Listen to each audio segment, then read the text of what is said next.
यो बजेट कस्तो छ भन्दाखेरि हामीले निरन्तरताको बजेट किन भनेको शिक्षा क्षेत्रमा बजेटको हिसाबमा हामीले 1,63 खरब रुपियाँ विनियोजन गरेका छौँ जुन चाहिँ पहिलो नम्बरमा छ।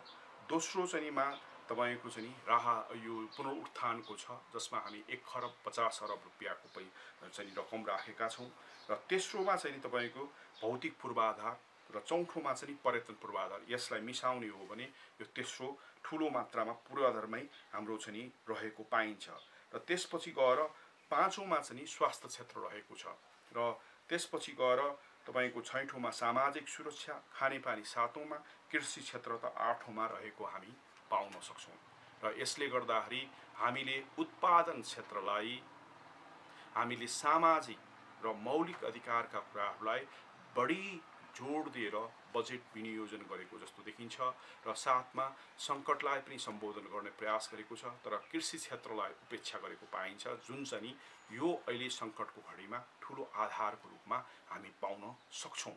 र यो गर्दाखेरि अब तपाईको पहिलो कुरा चाहिँ हामी कुरा गरौँ शिक्षा क्षेत्रको। यत्रो ठुलो बजेट चाहिँ नि हामीले विनियोजन त गर्यौँ तर हामीले गत वर्षको के छ र शिक्षा क्षेत्रमा कतिको गुणस्तरीय सुधार भएको छ, प्रतिस्पर्धा कतिको भएको छ, त्यो प्रश्न हामीसँग छ।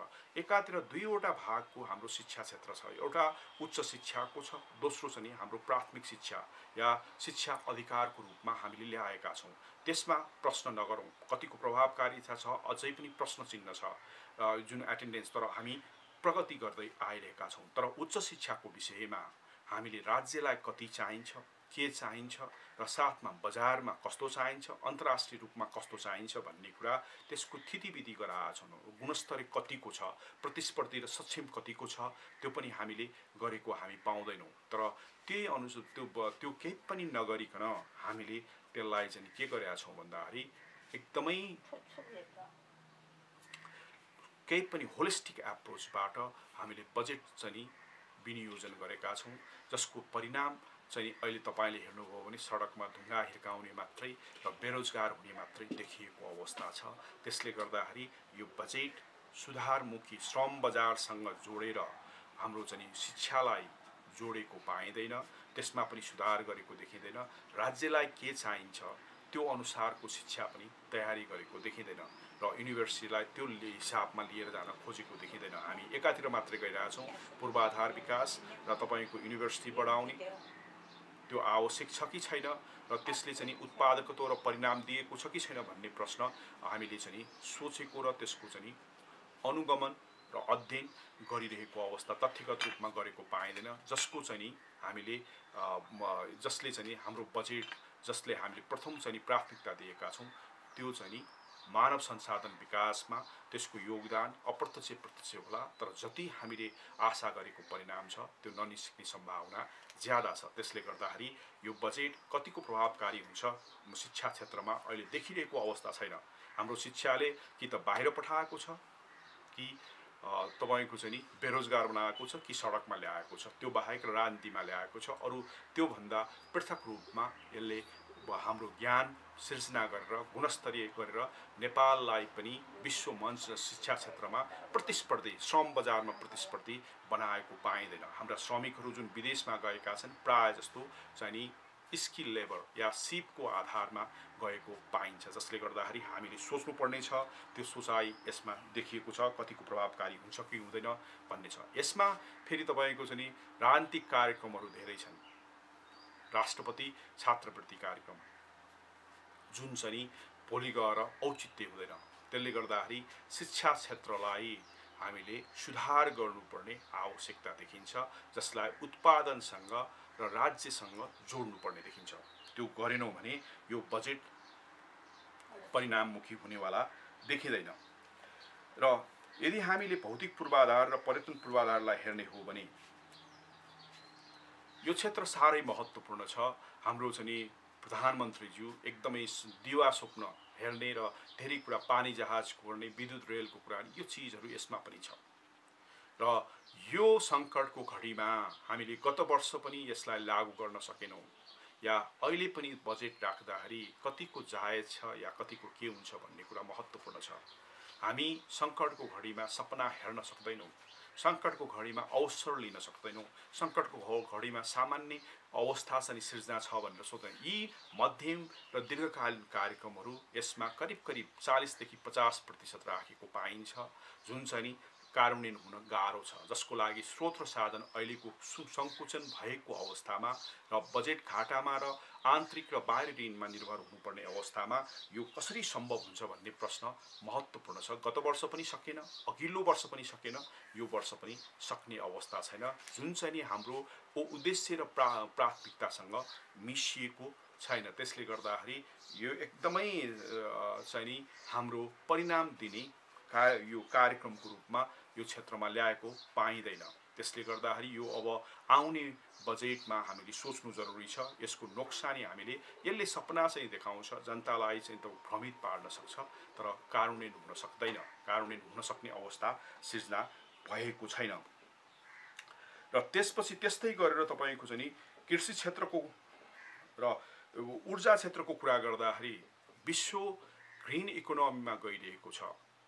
यसमा चाहिँ निजी क्षेत्र छ र हाम्रो चाहिँ आयोजनाहरू सम्पन्न हुने क्रम छ, यसमा प्रभावकारिता छ र बजेट घटेको छ। तर ऊर्जा क्षेत्रले हामीलाई चाहिँ नि एउटा निश्चित रूपमा देशको चाहिँ स्वावलम्बन बनाउने बाटोमा लिएर गएको छ। तर यहाँ मुख्य कुरा, हामी अहिले विश्व ग्रिन इकोनोमीमा गएको छ। कार्बन इमिजनलाई घटाउने हिसाबमा ट्रान्सपोर्टेसन सिस्टमलाई चाहिँ नि पुनर्संरचना गर्ने र त्यसमा चाहिँ पुनरावलोकन गर्ने कार्यक्रम गरिरहेको अवस्था छ र विद्युतीय चाहिँ गाडीहरूलाई प्राथमिकता दिँदै गइरहेको अवस्था हामी पाउँछौँ। नर्वेमा 100% भएको छ। हामी जस्तो देशको लागि पनि यो आवश्यकता छ, जबकि आयातमा पेट्रोलियम प्रोडक्ट्सको ठुलो हिस्सा रहेको पाइन्छ, जसले व्यापार घाटा बढाएको र हाम्रो बिओपीमा नेगेटिभ बनाउनलाई योगदान दिइरहेको अवस्था हुन्छ।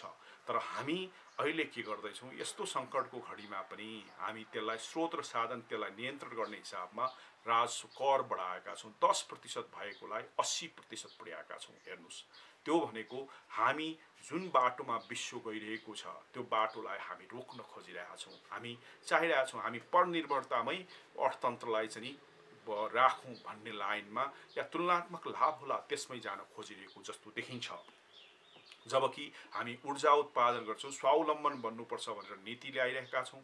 त्यसमा चाहिँ इन्डक्सन चलाउनुहोस् या तपाईँले चाहिँ विद्युतीय चाहिँ गाडीहरू चलाउने कार्यक्रमहरू ल्याएको छ। अब तपाईँ अर्कोतिर दुरुत्साहित बनाउनको लागि कर बढाइरहनु भएको छ। अनि कसरी यो बीचको तालमेलै मिलेको देखिँदैन, जसले गर्दाखेरि हामीले जुन चाहिँ आन्तरिक बजारको वृद्धि, ऊर्जाको वृद्धि गर्न खोजेका छौँ त्यो सङ्कुचन हुनु देखिन्छ, जसका त्यो चाहिँ त्यसले हामीलाई चाहिँ दीर्घकालीन चाहिँ नकारात्मक असर गर्ने देखिन्छ।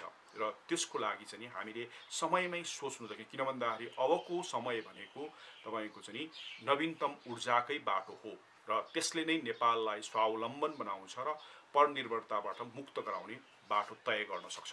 तर अब हामी यो बजेट चाहिँ त्यो बाटो चुकेको देखिन्छ र त्यसले गर्दाखेरि यसले चाहिँ हाम्रो अहिलेको लागि जुन ऊर्जा विकास र ऊर्जाको बजार विस्तार गर्नेमा बीचमा चाहिँ एउटा अन्तर्द्वन्द पैदा गरेको हामी पाउन सक्छौँ। र अर्को कुरा तपाईँको कृषि क्षेत्रको कुरा गरौँ न। कृषि क्षेत्रको कुरा गर्दाखेरि अहिले हाम्रो तीनवटा तपाईँको चाहिँ खम्बाहरूमध्ये सेवा क्षेत्र र उद्योग क्षेत्र हो। दुवै तहस नहस छ। अब हाम्रो आधार भनेको कृषि क्षेत्र हो।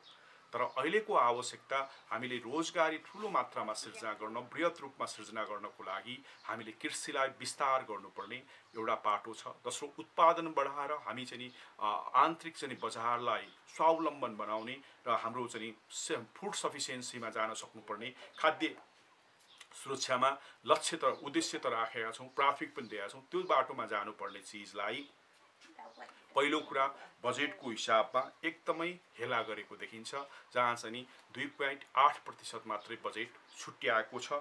यो चाहिँ तपाईँको 8औँमा आएको छ, जबकि यो सङ्कटको घडीमा तपाईँको तेस्रो चिजमा आउनुपर्छ। र त्यो नआएपछि तपाईँको भन्नुहोस् न अब हामी कुन दिशामा जान खोजेका छौँ। अनि एउटा पाटो त्यसो।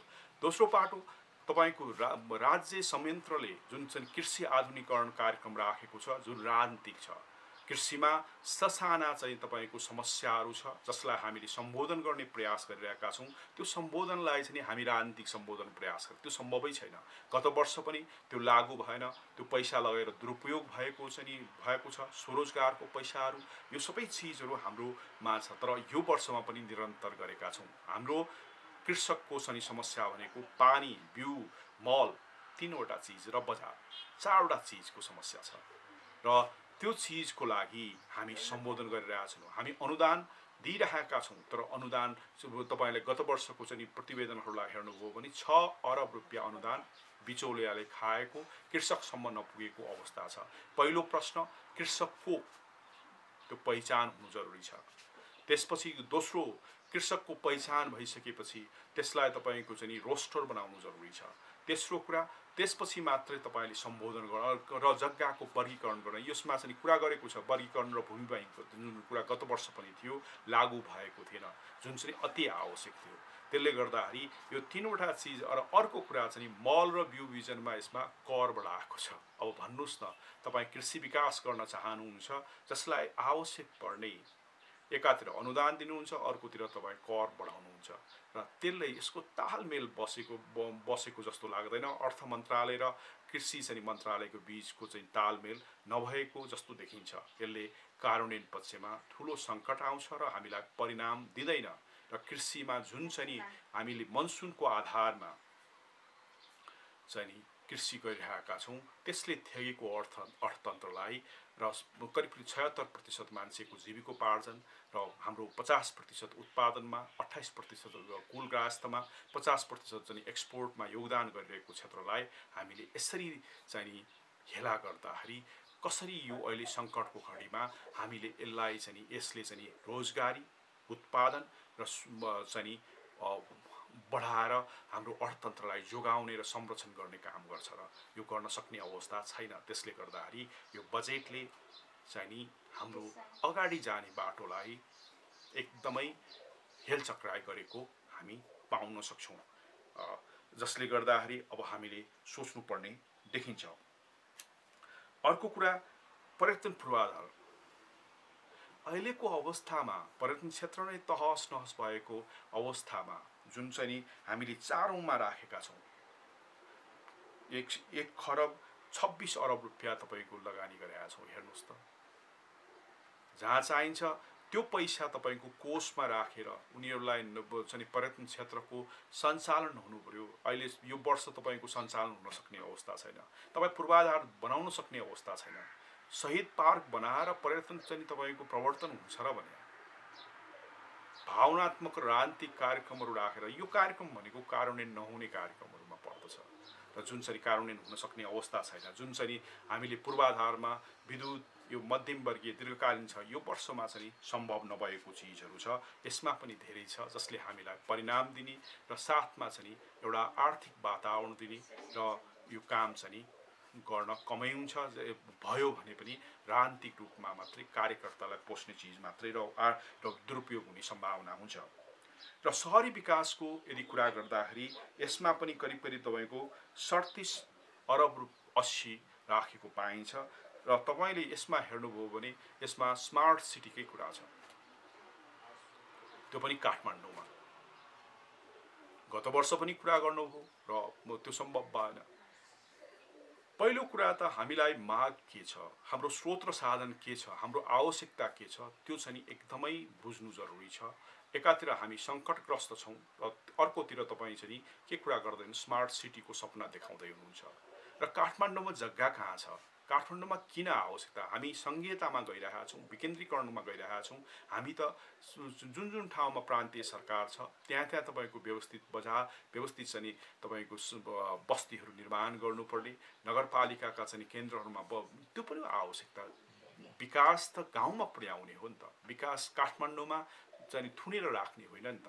अब हामी फेरि कहाँ आयौँ भन्दाखेरि काठमाडौँलाई नै केन्द्रबिन्दु, जहाँ जग्गा छैन, जहाँ तपाईँको यो बनाउने जग्गा पुग्दैन, तर हामी त्यसमा ध्यान दिएर, त्यो भन्नुको अर्थ के भन्दाखेरि हामी लुभाउन कार्यक्रमहरू राख्यौँ र त्यसले जुन सपना छ सपना बाँड्यौँ, तर जुन कार्यान्वयन हुनेवाला छैन। गत वर्ष पनि भएको थिएन, यो वर्ष पनि हुनेवाला छैन।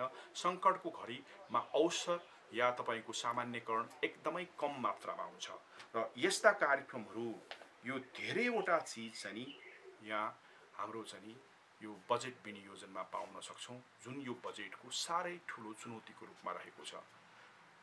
सङ्कटमा छौँ, अवसरको रूपमा प्रयोग हुन सक्दैन, असामान्य अवस्थामा सामान्य अवस्थाको हिसाब गर्न सक्दैनौँ। त्यसले गर्दाखेरि यो कार्यक्रम चाहिँ नि उद्देश्य र प्राथमिकतासम्म भेद गर्छ र यो चाहिँ नि कार्यक्रमहरू चाहिँ नि जस्तै 5 खरबको जुन बजेट खाटा छ त्यसमै गएर त्यो उठाउन सक्यो भने केही लागू हुन्छ र केही प्रभावकारी या परिणाम दिन्छ कि दिँदैन भन्न सकिँदैन, तर त्यो लागू भएन भने त्यो चाहिँ नि तहस नहस हुने र त्यो कार्यान्वयन हुने अवस्था छैन। जस्तै गत वर्ष कृषिमा 34 अरब रुपियाँ पैसा थियो, त्यो पैसा चाहिँ एकदमै सिज फन्ड चाहिँ तपाईँको यो प्रयोगै हुन सकेन। त्यसले गर्दाखेरि हामीले सोच्नुपर्ने कुरा हामीलाई अहिलेको अवस्थामा जुन उद्देश्य छ, जुन प्राथमिकता छ, त्यस्तै अनुसारको कार्यक्रम हुनु छ र त्यसपछि मात्रै बजेट विनियोजन भएर कार्यान्वयन हुने र उपलब्धि दिने र परिणाम दिने र परिणाममुखी चाहिँ कार्यक्रमको आवश्यकता छ, ताकि हामीले उत्पादनलाई बढाउन सकोस्। उत्पादन बढिसकेपछि रोजगारीको सृजना हुन्छ र व्यवसायहरू सृजना हुन्छ र रोजगारी सृजना हुन्छ। त्यसपछि मात्रै हामीले अर्थतन्त्रले जुन चाहिँ कोभिड-19ले ल्याएको जुन सङ्कट छ, जसको नकारात्मक असर छ, त्यसलाई न्यूनीकरण गरेर हामीले अर्थतन्त्रलाई पुनरुत्थान र पुनर्ताजगी र तपाईँको नवप्रवर्तन गर्न सक्ने अवस्था हुन्छ र त्यो अवस्था यो बजेटमा देखिँदैन, किन यसमा विरोधाभास छ, अन्तर्द्वन्द छ, विभेद छ र आपसमा तालमेल छैन, जुन चाहिँ कार्यान्वयनमा जाँदाखेरि समस्या हुन्छ। र अर्को कुरा, सबै चाहिँ कार्यान्वयन गर्ने कुरामा तपाईँको मितव्ययी चाहिँ जुन कर्मचारी भनेको छ, संयन्त्र कर्मचारीले धानेको छ, तपाईँ त्यसमा चाहिँ निचोड नाचोड गर्दै हुनुहुन्छ। राजनीति जो गफ गर्छ, जो जिम्मेवार छैन, जो जवाफदेही छैन, जसले तपाईँको चाहिँ सांसद कोषको दुरुपयोग गर्छ, त्यो चिजलाई तपाईँ खुल्ला साँडे जस्तो छोड्नु भएको छ। अब तपाईँ भन्नुहोस् न, त्यो साँडेले त तपाईँको प्रशासनलाई चाहिँ एउटा सौदाको जस्तो व्यवहार गरिसकेपछि कसरी यो प्रभावकारी तरिकाले लागू हुन्छ? अर्को प्रश्न ठुलो मात्र यो चुनौतीको रूपमा छ। त्यसले गर्दाखेरि यो बजेट र सरकारले समयमै यो कुराको सोच्न सकेनौँ, यसलाई सम्बोधन गर्न सकेनौँ भने हाम्रोमा चाहिँ राजनीति र प्रशासन संयन्त्र बीच एउटा द्वन्द्व निस्किने हुन्छ। राजनीतिले भनेको प्रशासनले मान्ने अवस्था हुँदैन, किन भन्दा र त्यसपछि गएर त्यो चाहिँ भएपछि त तपाईँको कुनै पनि कार्यक्रमहरू, बजेटले गरेका कार्यक्रमहरू कार्यान्वयन हुँदैन, भ्रष्टाचार चाहिँ वृद्धि हुने सम्भावना ज्यादा हुन्छ, जुन चाहिँ हामीले अहिलेको अवस्थामा पनि अनियन्त्रित छ, अझ अनियन्त्रित भएर हामीलाई नकारात्मक असर पार्न सक्छ कि भन्ने लागेको मलाई लाग्छ।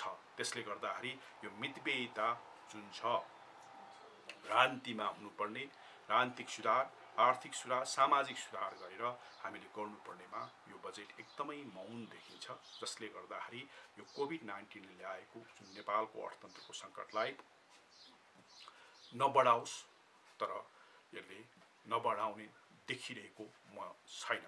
त्यसले गर्दाखेरि हामी एकदमै संयम भएर हाम्रो पनि जिम्मेवारी छ, यसलाई निहालेर जहाँ जहाँ तपाईँको असक्षमता छ, अप्रभावकारिता छ, त्यसलाई सम्बोधन